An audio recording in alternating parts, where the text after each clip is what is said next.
sometimes I am constantly reminded that, hey, you're black. You know, sometimes I don't even remember I'm black, but yeah, you have to be reminded that you're black, and when you're a black woman, anywhere you are, it comes with unique experiences. But let me throw in the vibrant chaos of Thailand.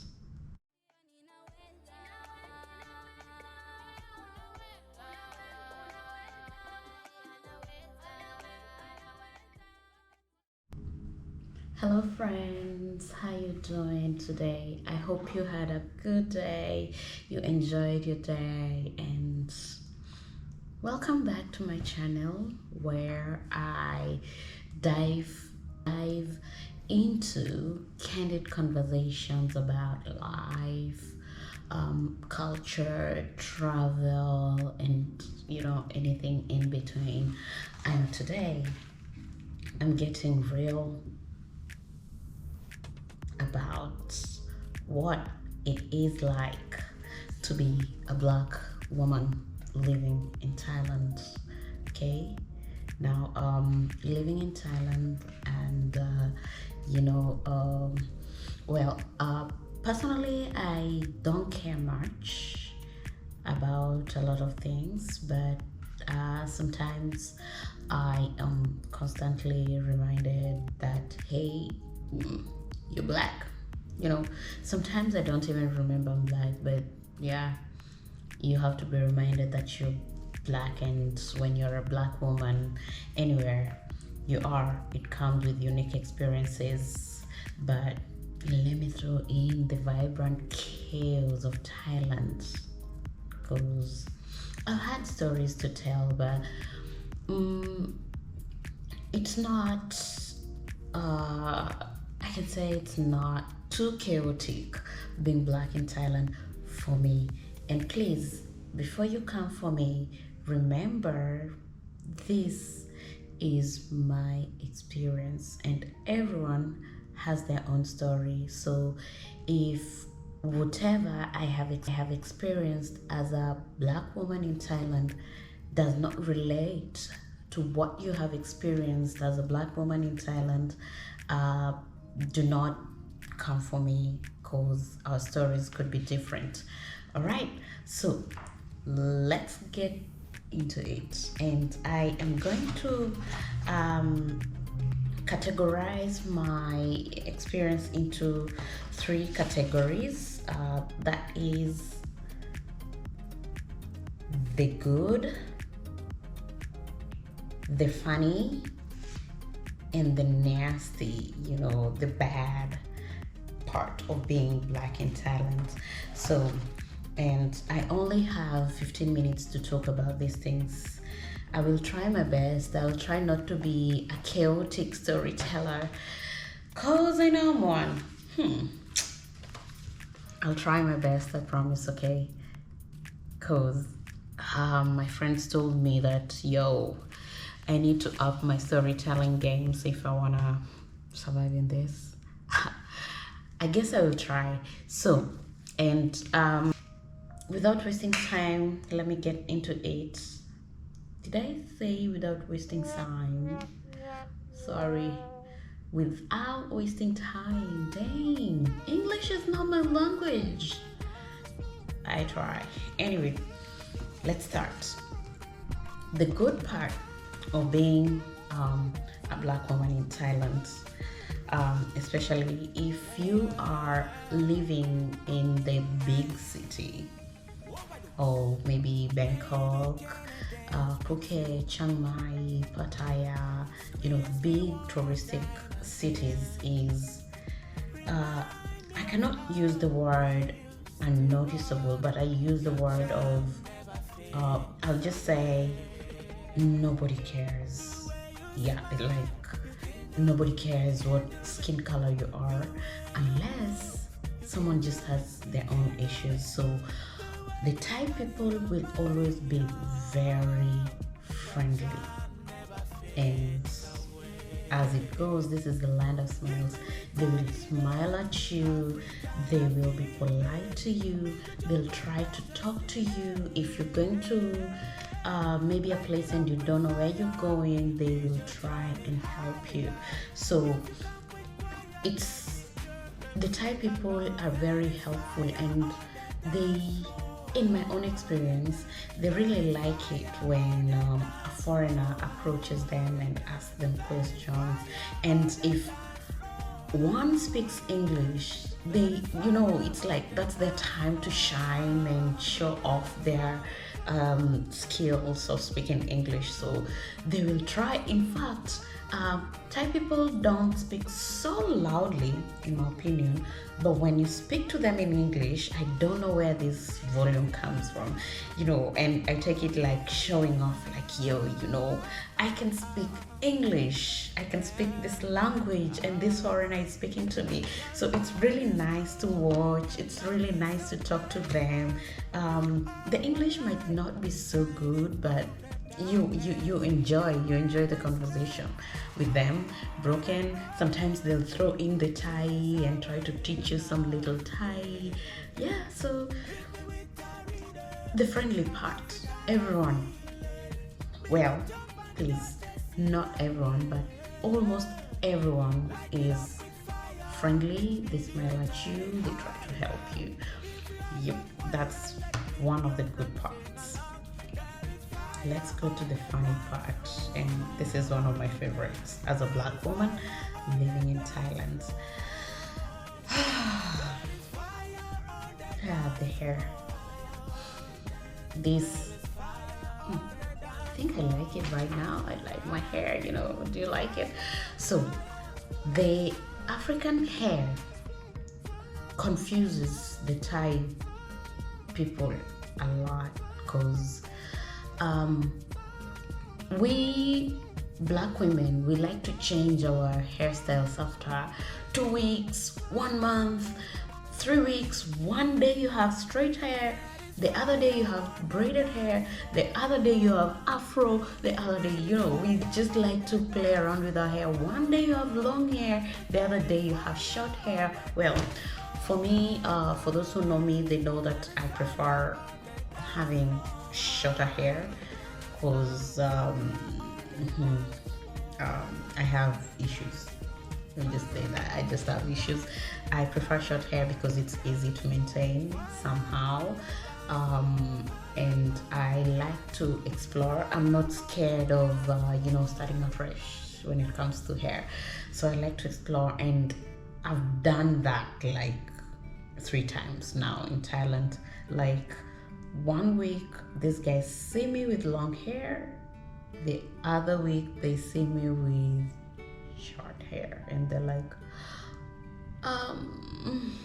did you cut your hair? Why did you cut your hair? I have so many Thai friends, and some of them are like, we've read somewhere that Africans have this magic in their hair, they can just do and their hair is magically short, and then they pull it and then it's so long. I tell them, no honey, I just cut my hair, so it's short. So then the next day they see you in braids, and then they're like, what did you do? But then some of my Thai friends, I've made a lot of Thai friends. Some of my Thai friends have also tried to braid their hair to feel like how it feels to have braids, and they're like, oh, so this is what Africans do. One day it confuses us. We think that that's your hair you braided, but it's just using synthetic braids to we confuse them with our hair. And sometimes they think that our hair is too what's the word tough. It's like I don't think tough is the this English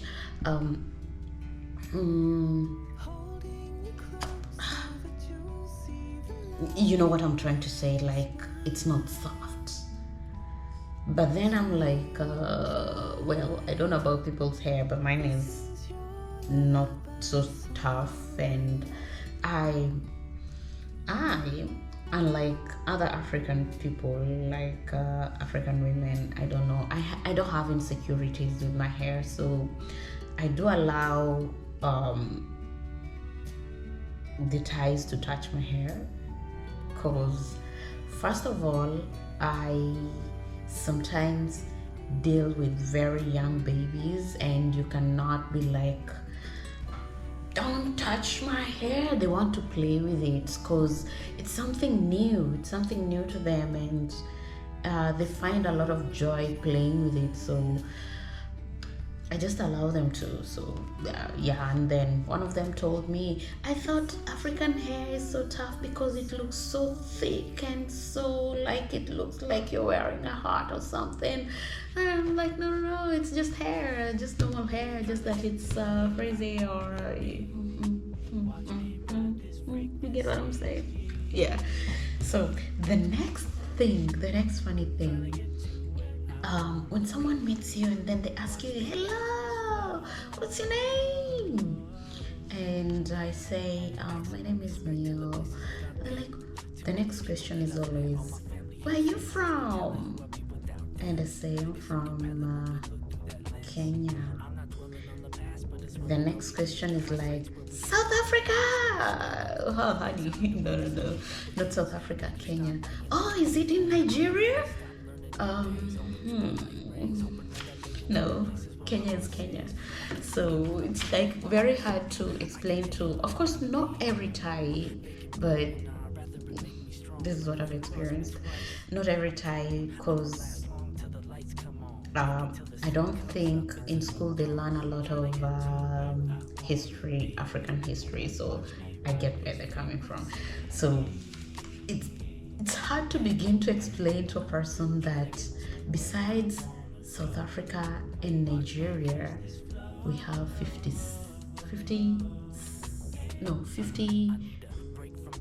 geez, 54 other countries. 54 other countries in Africa. It's so hard to explain to them.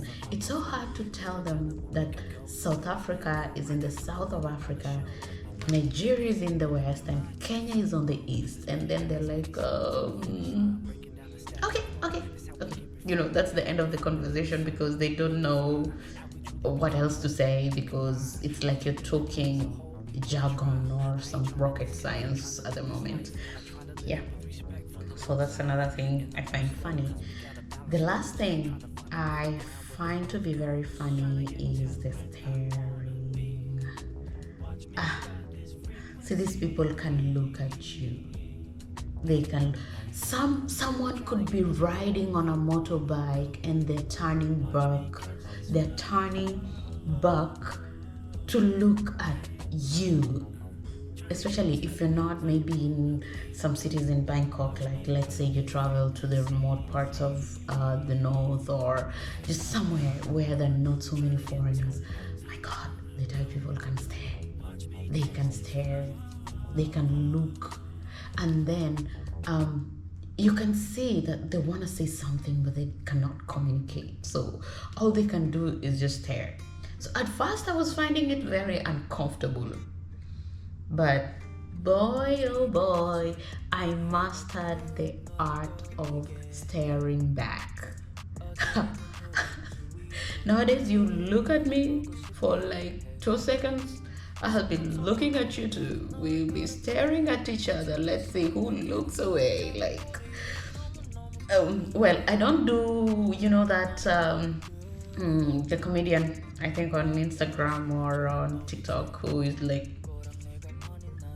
with the attitude. No, for me, I'll be looking at you. We'll be having the same blank faces, staring at each other. You're just looking at me, and I'm looking at you like,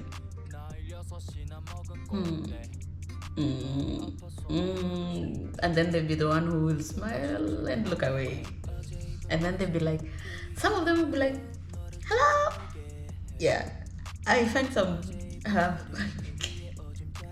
I know I should not be doing that, but then it's so funny, and I kind of like it. I kind of like it. So you stare at me, and stare you. So anyway, let's move to the third category of this being a black woman in Thailand, and that's the nasty part. The nasty part of living in Thailand. Well, I can confidently say that it's not so nasty. It's not so nasty, but it's something. And I sometimes find it very uncouth, but there's nothing I can do about it. So this is just people, and we're from different cultures. Whatever I find uncomfortable, they might find it comfortable or okay to do. So um, the first thing, the first nasty thing I will talk about is the taxi drivers in Bangkok. Man, these guys can be rude. Not all of them. Not all of them. So I'm not going to be like all the taxi drivers in Bangkok are rude, or the taxi drivers in Pattaya are rude. I'm generally going to talk about the taxi drivers in the touristic places, Pattaya, Phuket, and Bangkok. So these guys, you can get into the car. First of all, there's this language barrier, and then there's this rude driver. So you find it very hard to understand each other. And some of them will be like, you get into the car and immediately they turn off the taximeter. So taximeter, for those who are not from Thailand, is not an app, but the minimal amount of money that you can pay if you're in a taxi. So when you get into a taxi, you just have the driver have to activate for the when you're moving, for the charges to be counted in for the charges, Jesus, for the charges to be counted, for the charges to be calculated in kilometers. So it's not like Bolt or Lyft or Uber that shows you the amount that you're supposed to pay at the end of the trip. For this one, you have to go to the trip and then you'll see the meter charging you. It's like electricity meter. Like you have to use it, it keeps counting and counting and counting. So by the end of the trip, you'll know. So these taxi drivers, the moment they realize you are a foreigner in the taxi, they can just decide to deactivate the taxi meter and then be like, no meter, no meter. We I tell you amount. You're like, okay, fine, what's the amount? Then they give you a ridiculous amount. You know, sometimes it's like, you know exactly where you're going, you know the distance, but then sometimes you need to be in a taxi to be there. You may be so far from the train station or the bus station. Just there's a reason why you need to use a taxi. So this guy gives you a ridiculous amount. If you say no, use taximeter, they tell you no, out. I don't know if it happens to the white people, and then they be using anyway, I'll not talk about that. So taxi drivers, another thing about taxi drivers, if we are at the waiting bay and I'm standing next to a white guy and this taxi driver comes. Taxi drivers, I really don't like using taxi, especially taxi meter. I just don't know how to use it because these guys are just crazy. So this taxi guy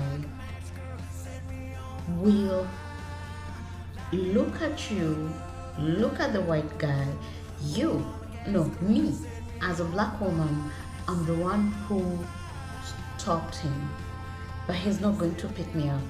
He would prefer to pick the white guy. I don't know why, bro.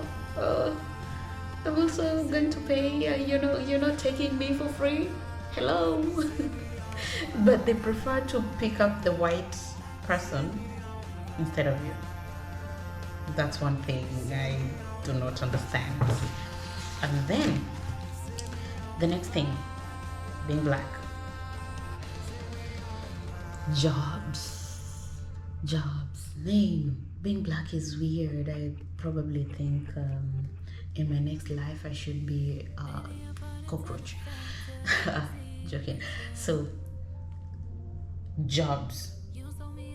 These guys, the Thai people, would prefer a white person to a black person. So as a woman, I've gone to job interview whereby they are looking for English teachers, of course.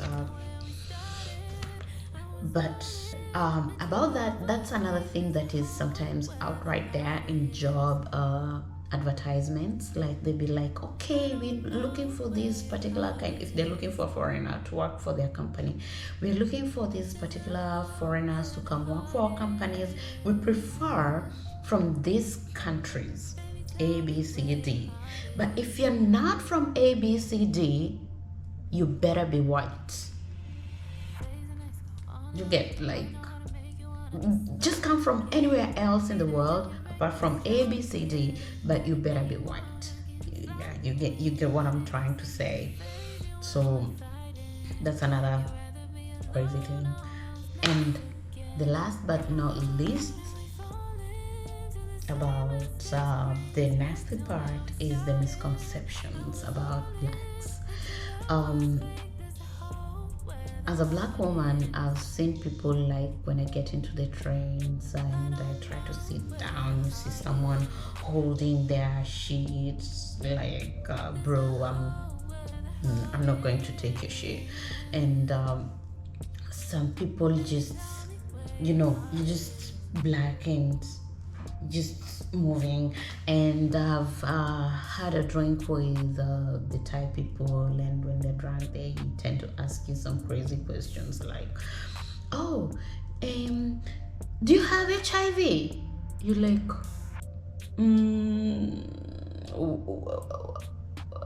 where did that even come from? I should be asking you that.